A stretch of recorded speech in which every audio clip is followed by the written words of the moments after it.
Cancelled games. They're kind of depressing, aren't they? It always really saddens me to hear about a game's cancellation. Hundreds of hours, months, even years of work poured into art that no one will get to experience. And it's just disappointing to hear that you can't ever play a game that you were really looking forward to. Losing that game can really be heartbreaking. Well, what if you actually could still play that game?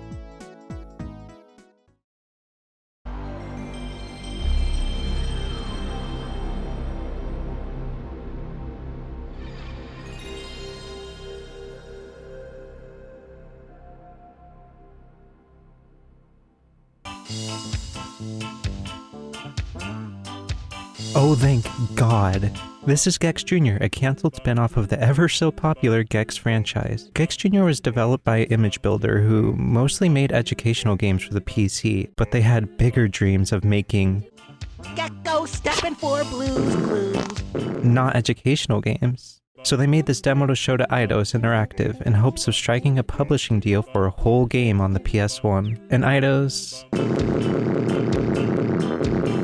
rejected their offer, which is actually pretty sad. I mean, the gameplay is nothing amazing, you're just collecting cans while Gex Jr. repeats the same few jokes at random, much like how Gex does in his own games. This looks like a Teletubby nightmare. Would Cheech and or Chong report to the front desk? You also have two attacks that don't do anything since there are no enemies here, and it's just one looping level. But you gotta remember, this is just a proof of concept, it's just a pitch, and the visuals are actually pretty nice and it feels fun. I'm sure that if they were given a budget and more time, they could have created a pretty fun 3D platformer for the PS1. Like, this game has a feature where if you press select, the game freezes and becomes unplayable. This shit could have been innovative, but sadly there was an abundance of cutesy 3D platformers at the time, which likely contributed to Eidos rejecting this pitch. Even if they did make a good game, it was likely to kinda be a flop as the capital G gamers of the time wouldn't have bought this baby shit.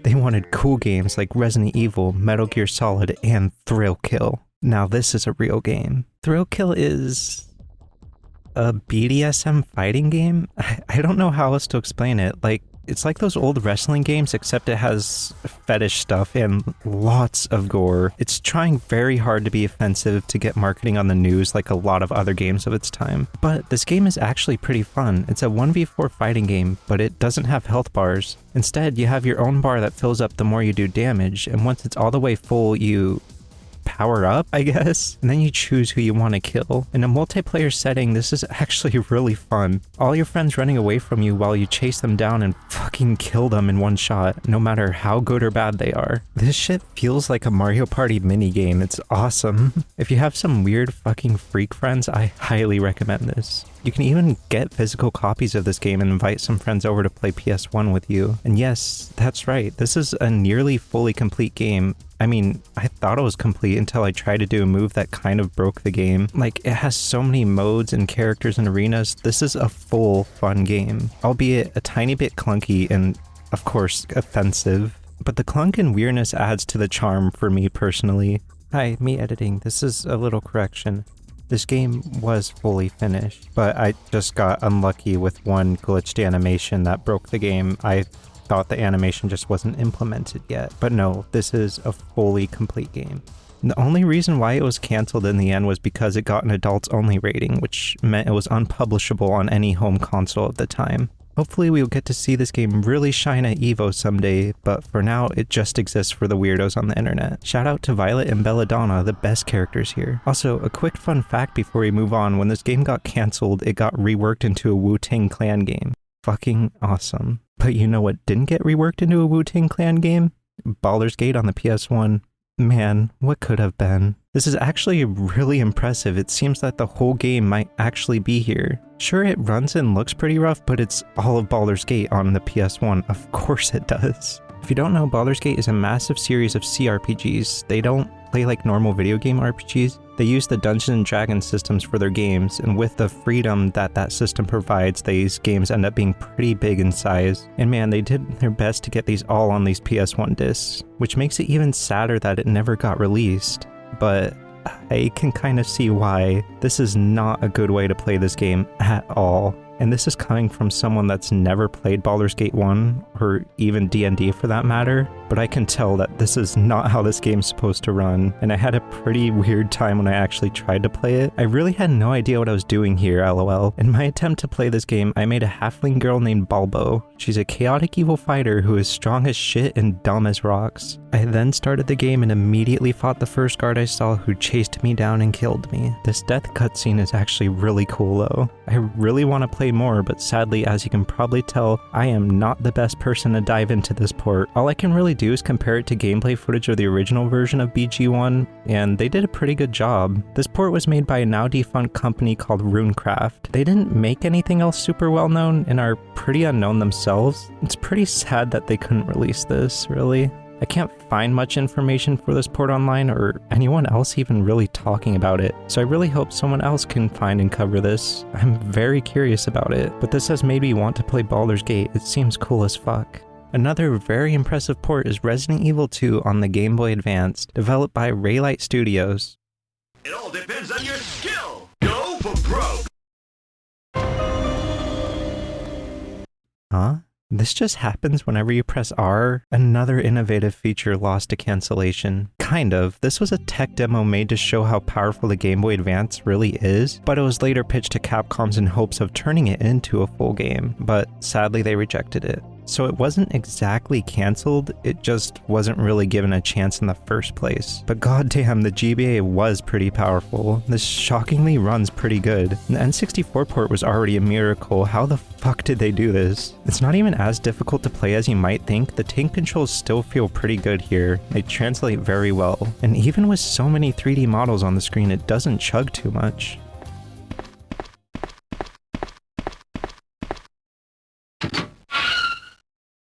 It all depends on your skill. Go for broke.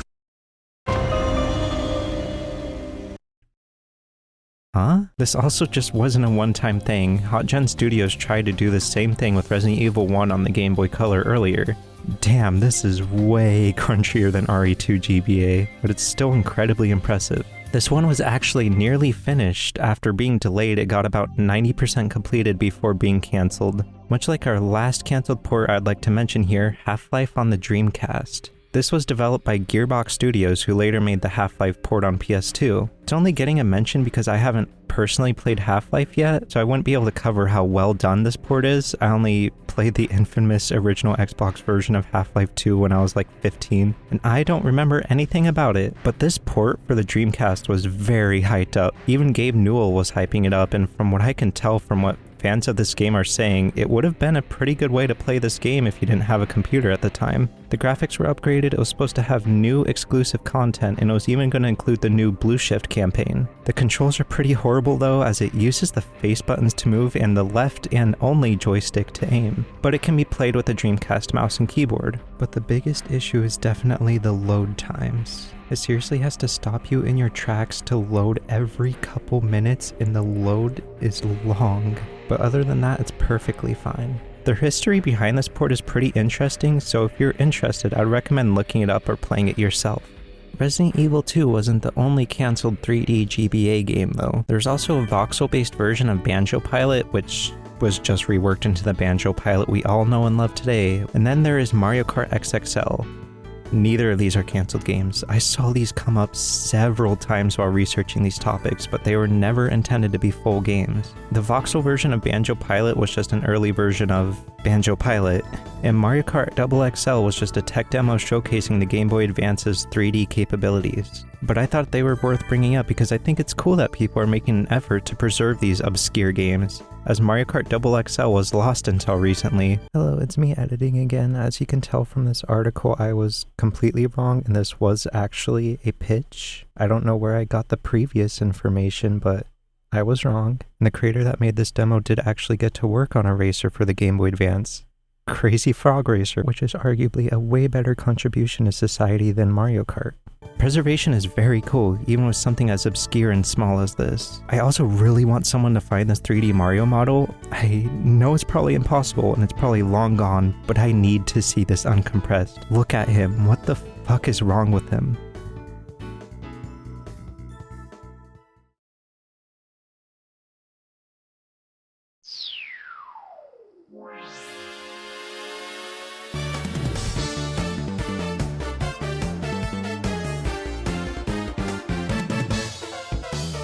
This game fucking rules.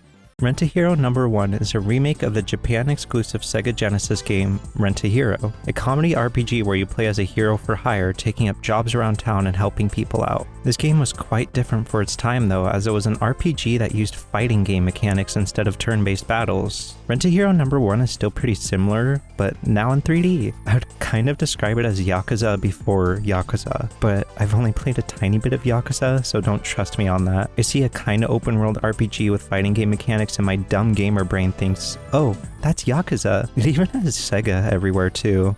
Don't call it that. Rent-A-Hero and Rent-A-Hero number 1 were both Japan exclusive titles, but the Xbox version of number 1 was actually planned to release in English. But that version was eventually cancelled, and now we have this nearly completed prototype of the English translation. Their translated dialogue is a little clunky though. I feel like it wasn't translated super right, but it's still really great. The awkwardness of this dialogue in this prototype only makes it funnier to me. I actually really love this game. I've always wanted to play it in full myself, and I actually plan on streaming and making a whole video about it. So since I have those plans, and since this is a long game, I'll just be running you all through the intro here. I feel like it sets up the vibe perfectly.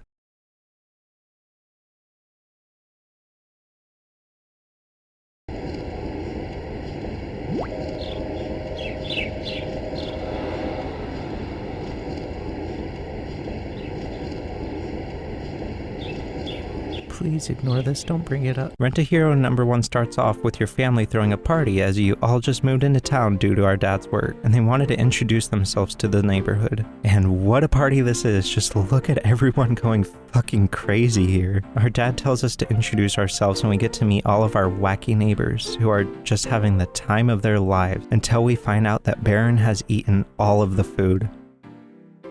Trust me, he has eaten all of the food. This is trouble as we need to entertain our guests and Dad seems to have some kind of surprise for them. Now panicking, Dad tells us to order any kind of food, so we go to the phone and do just that. Both Penguin Restaurant and Salmonella's Burger are sadly closed, so we are forced to order from Service Cafe, also known as Seka Cafe.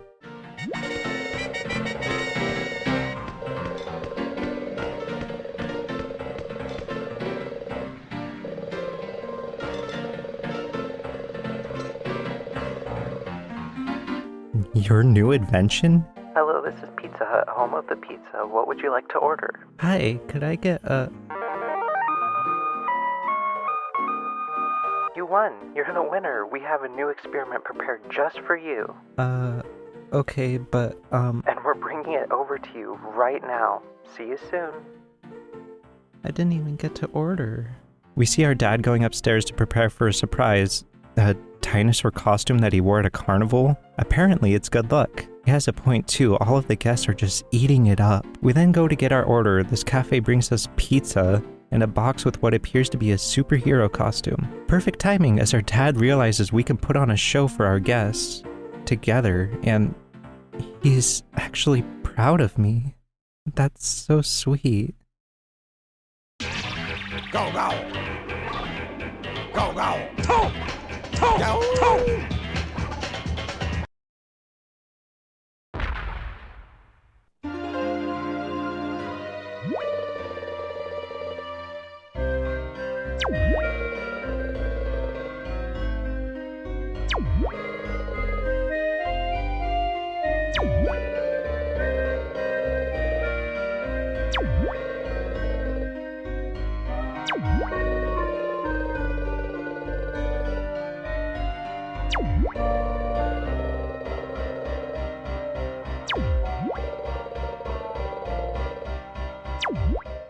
This game's awesome. After it shows us that awesome opening cutscene, it cuts to gameplay with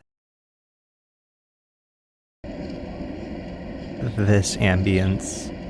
This made me actually think that our dad died there or something. The atmosphere here felt scary, like something really bad is happening. But everything's fine. The dino costume cushioned his fall, and the cafe guy that gave us the superhero costume came back to teach us more. And we get to start our career as a rent-a-hero, protecting people and just helping out around town for money. I actually highly recommend this game to anyone interested. The fighting game stuff isn't exactly the best, really. but the funny dialogue and just the fun vibe do more than make up for it. I'd recommend checking out the fan-translated Dreamcast version. They went above and beyond on doing a good translation. They even added quality of life features and other content for you to check out. Whenever I play this more, hopefully soon, I'll definitely be playing this version. Now, on another note,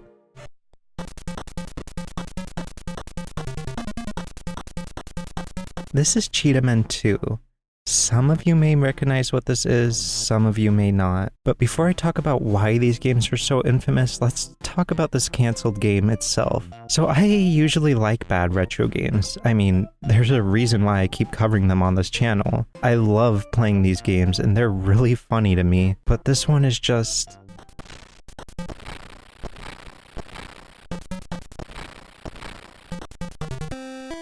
incredibly boring. Cheetahmen 2 is a broken action platformer. Its collision is all over the place, you can hardly even hit enemies, and it's very poorly designed. I'm pretty sure you can't do this jump without getting hit. Oh, and there's 2 of them. I mean, this is all just standard bad NES game things. Most of its shovelware is exactly like this, but there's just something especially bland about this one. Oh, but this one is actually unique. You see, Cheetahmen 2 also has a game-breaking glitch that effectively ends the game at level 4. Another innovative feature lost due to cancellation. This is just completely devoid of all fun and all comedy. It's a boring, barely working mess. There's nothing really to it. But this isn't the only playable canceled Cheetahmen game. Joy! There's also Cheetahmen the Creation.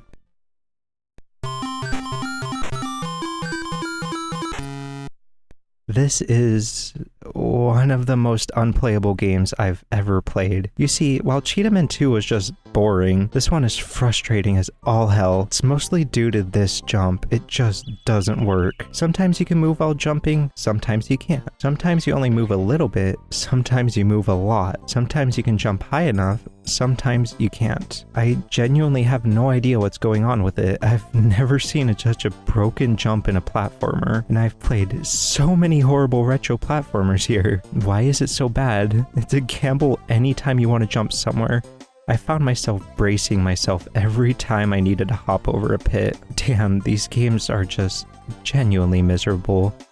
People are paying thousands of dollars for Cheetahmen 2. Yes, collectors are willing to pay thousands for these broken messes. But why is that? Well, it's because it was a scam. Let me tell you about what the Cheetahmen really are now. You may be aware of the infamous game Action 52. Action 52 was a bundle of 52 games released for the NES. It was a quickly put together cartridge of 52 shitty, glitchy games. The lead of the dev team was inspired to make this game as he saw his son playing an illegal bootleg cartridge containing 40 games, and he thought, hey, I could do that. So he assembled the team who made Action 52 and sold it for $199, which is over $400 in today money. So of course, nobody bought it. And this fact, along with its infamy on the internet, led to Action 52 being a valuable item among collectors. Now, you're probably wondering what any of this has to do with Cheetahmen 2. Well, Cheetahmen was the big star featured on Action 52. They thought that the Cheetahmen would blow up. They wanted to turn them into some big, mega popular franchise, and they put all of their money into marketing them. They even made this animated trailer and broadcasted it on TV. I say, dear chaps, shouldn't you go on a diet? Are you talking to me? Maybe if these guys would make these holes bigger, I could fit easier, know what I'm saying? But as we know now, this game was a huge failure, because who the fuck would pay $400 for shitty shovelware garbage that came out of nowhere? This brings us to 1996. 1,500 copies of the canceled Cheetahmen 2 were found in a warehouse in Florida, and that's where it sat for years. Wait, they actually had this game on a cartridge? They were planning to sell it like this? You can't even beat the game. The cartridges sat there for years until the license holder learned about the infamy it now holds on the internet due to creators like the Angry Video Game Nerd covering it, which means he now had a chance to profit. They decided to sell it and turned it into this whole thing that creators like AVGN were dragged into. And now these cartridges are rare items. At least the cartridges of Cheetahmen 2 are a patched version that allow you to beat the game, but it's still Cheetahmen 2. I really can't get into what happened with this here. It'd take too much time and I'm just here to talk about the games themselves. But if you really want to know, there's this video covering the whole history behind these. But getting back on topic, these are just some of the most boring, shitty retro shovelware I've ever played. Even worse than fucking Pikachu 2 or whatever else I talked about in that Pokemon video. And they actually plan to sell Cheetahmen 2 like that. Oh my god.